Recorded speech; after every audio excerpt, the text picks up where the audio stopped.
Welcome back to the end of the year podcast for December 2015. I want to thank everybody for everything they've helped us out with this year. It's been a crazy year for the studio, especially your host, me, Jason Bullock. Ups and downs, family, finance, creatively, everything. So I wanted to really thank everyone for all their support, for hanging in there with us. And we know it's got to get better in 2016 from a studio standpoint. We'll be having guests for the afternoon podcast this evening, Jerome Montgomery and Keith Daniel. They'll be joining us a little later in our topic segment. Again, we're talking about the 5 C's here at HeroC A podcast: character, comics, creativity, connections, and culture. So if it falls within the purview of one of those 5 elements, we're going to snag it and we're going to talk about it. We're going to beat it like a dead horse. Okay, well, first off, let me go over some Hero Central Studio news. The December 2015 newsletter is available at HeroCentral.org with fun holiday alerts for the month, events around Georgia to attend, theater shows, and movie updates.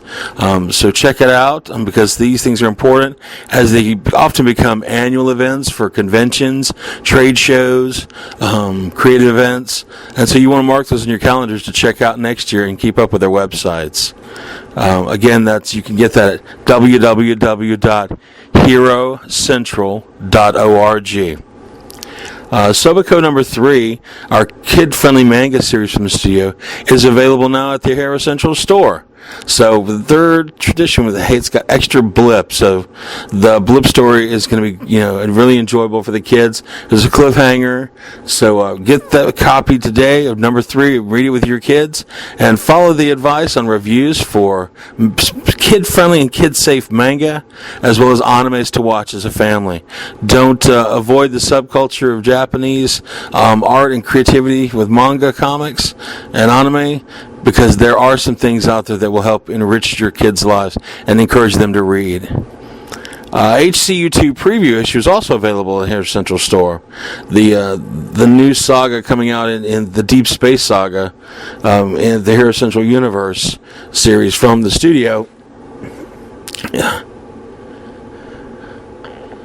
is designed to help get the other end of the story. What's the cause of all this alien technology from the ancient world bringing about these moments of chaotic destruction on Earth?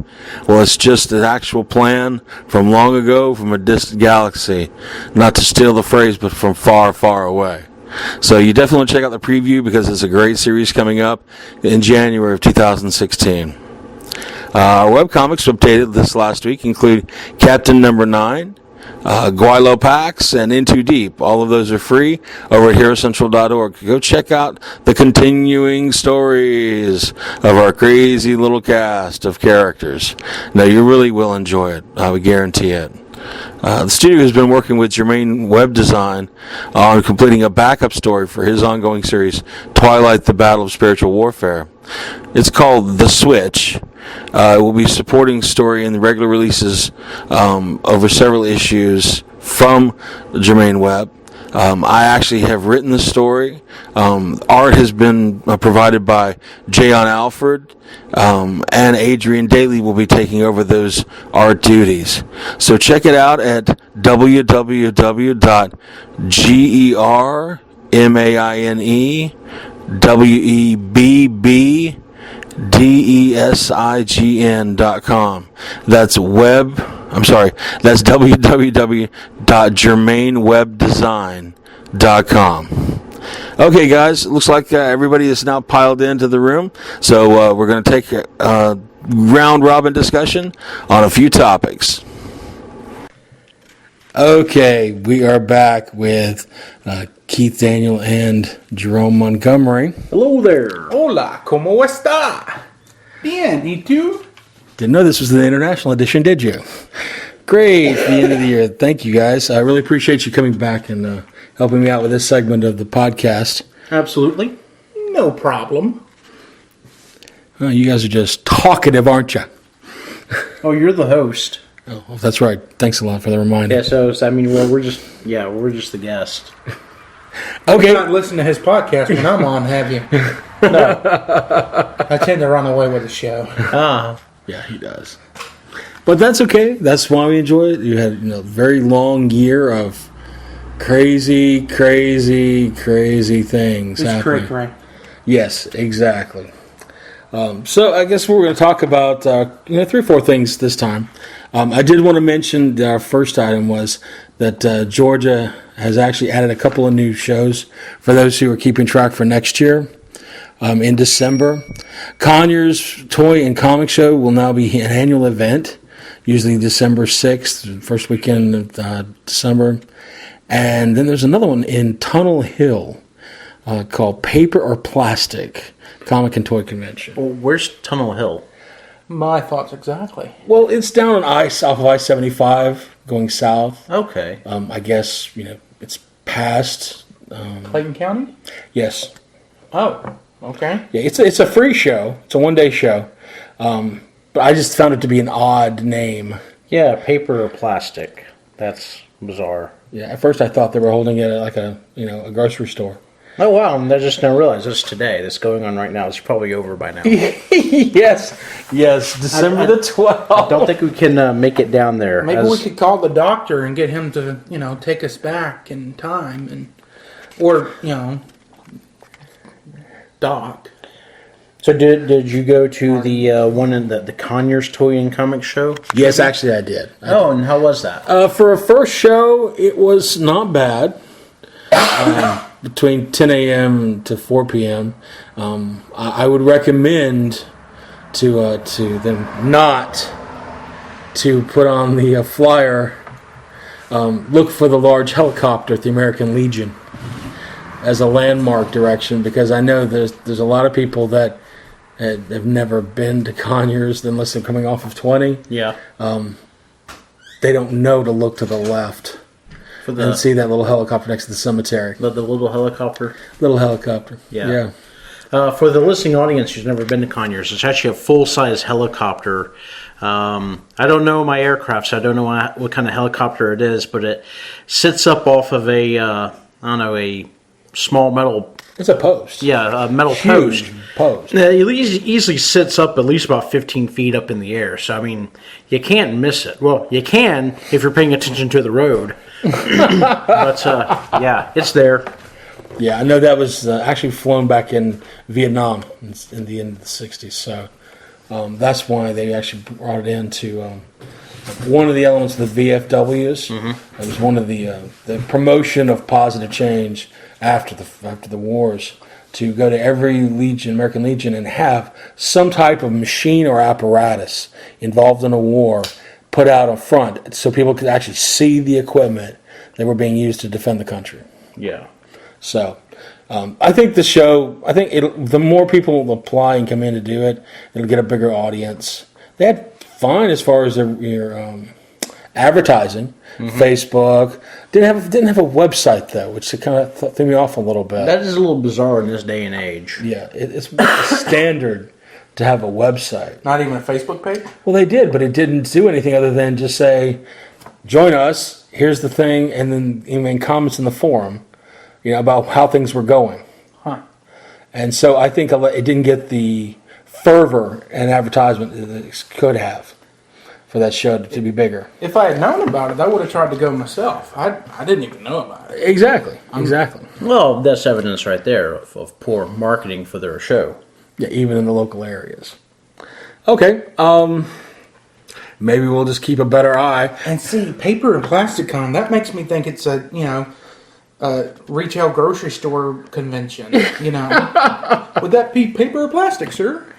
I think that's kind of the what they were going for, is the fact that it's held in an old strip mall section that used to have a grocery store in it, but I think that's still a locals only kind of thing. Yeah, doesn't get the same appeal. That's like if you're up north, you don't really know what the Piggly Wiggly is. Yeah, or the Bilo. I mean, very few people out west really know what that is if we're in conversation, unless they've come through. So. Just think, people. Just think when you name your convention. Next topic. Okay. we were all really sad when Borders, basically bit the big one. But here in Georgia, especially since that was one of our biggest meeting places, each week. But Dallas, Texas is now going to grace us with another bookstore. It's called Half Price Books.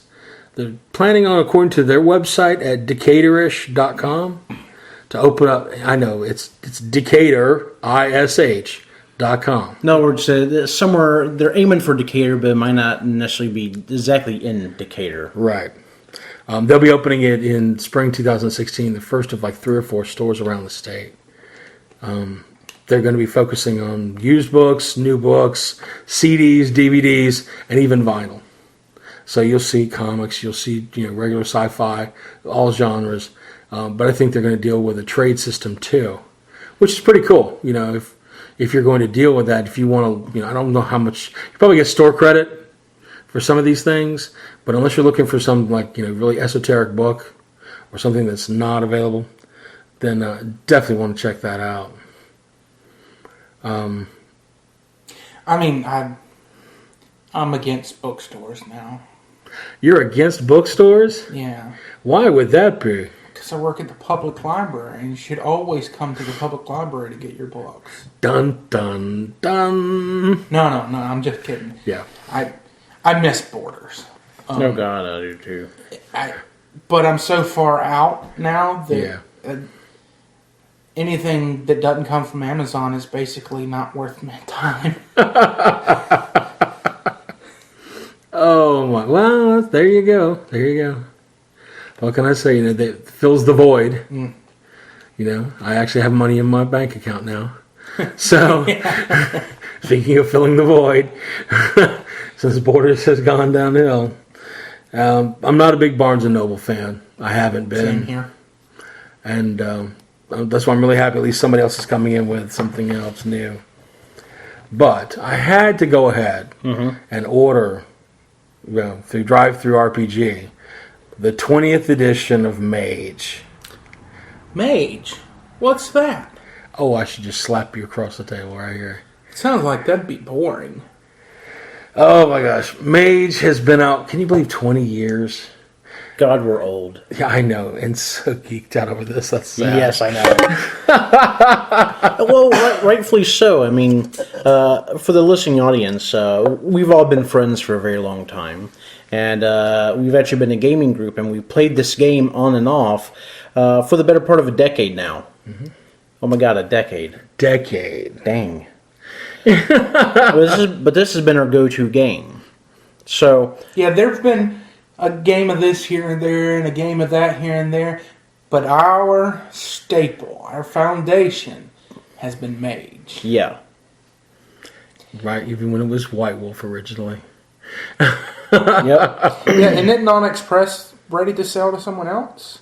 I think they already have. I think they've already sold to a company called Paradox Interactive, based out of Sweden. And I know they're looking to actually push the franchise's video game properties forward. Yeah, I think you're right.